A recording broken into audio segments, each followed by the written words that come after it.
Hi guys, ಇವತ್ತು ಬಂದು ನಮಗೊಂದು ಬರ್ತ್ಡೇ ಡೆಕೋರೇಷನ್ ಬಂದಿತ್ತು. ಅದಕ್ಕೋಸ್ಕರ ಗಾಡಿಗೆಲ್ಲ ಲೋಡ್ ಮಾಡ್ಕೊಂಡು ನಮ್ಮ ಫ್ರೆಂಡ್ಸ್ ಇಬ್ಬರು ಕೈಯಲ್ಲಿ ಒಬ್ಬ ಸ್ಟ್ಯಾಂಡ್ ಇಟ್ಕೊಂಡು ಹೋಗ್ತಾ ಇದ್ದೀವಿ ಫ್ರೆಂಡ್ಸ್.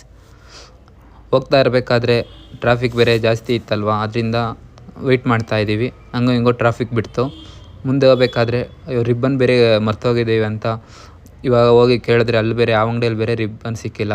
ಆಮೇಲೆ ಇನ್ನೇನು ಮಾಡೋದು ಅಂತ ಮುಂದೆ ಒಂದು ಸಿಕ್ತು ಅಂಗಡಿ, ಅಲ್ಲಿ ಕೇಳ್ದೋ, ಹೆಂಗೋ ನಮ್ಮ ಅದೃಷ್ಟಕ್ಕೆ ಸಿಕ್ತು ರಿಬ್ಬನ್ನು. ಫೈನಲಿ ಹಂಗೋ ಹಿಂಗೋ ಲೊಕೇಶನ್ಗೆ ಬಂದು ರೀಚ್ ಆದೋ. ಇಲ್ಲಿ ನೋಡಿದ್ರೆ ನಮ್ಮ ಫ್ರೆಂಡ್ ಬೇರೆ ಸ್ಟ್ಯಾಂಡ್ ಇಟ್ಕೊಂಡೇ ಸ್ನ್ಯಾಪ್ ಹಾಕ್ತವನೆ. ಮೆಟ್ಲೆಲ್ಲ ಹತ್ತಿ ಇನ್ನೇನು ಮೇಲ್ಗಡೆ ಹೋಗಿ ಹೋದೋ, ಎಲ್ಲ ಸ್ಟ್ಯಾಂಡೆಲ್ಲ ಹಾಕೊಂತಿದ್ದೀವಿ.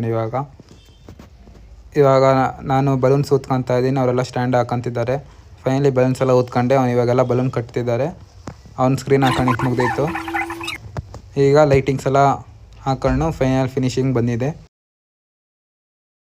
ನಿಮಗೂ ಈ ಥರ ನಿಮ್ಮ ಮನೇಲಿ ಸಿಂಪಲಾಗಿ ಡೆಕೋರೇಷನ್ ಮಾಡಿಸ್ಬೇಕಂದ್ರೆ ಸಂಜೀವಿನಿ ಇವೆಂಟ್ನ ಕಾಂಟ್ಯಾಕ್ಟ್ ಮಾಡಿ ಆ್ಯಂಡ್ ಫಾಲೋ ಆ್ಯಂಡ್ ಶೇರ್ ಮಾಡಿ.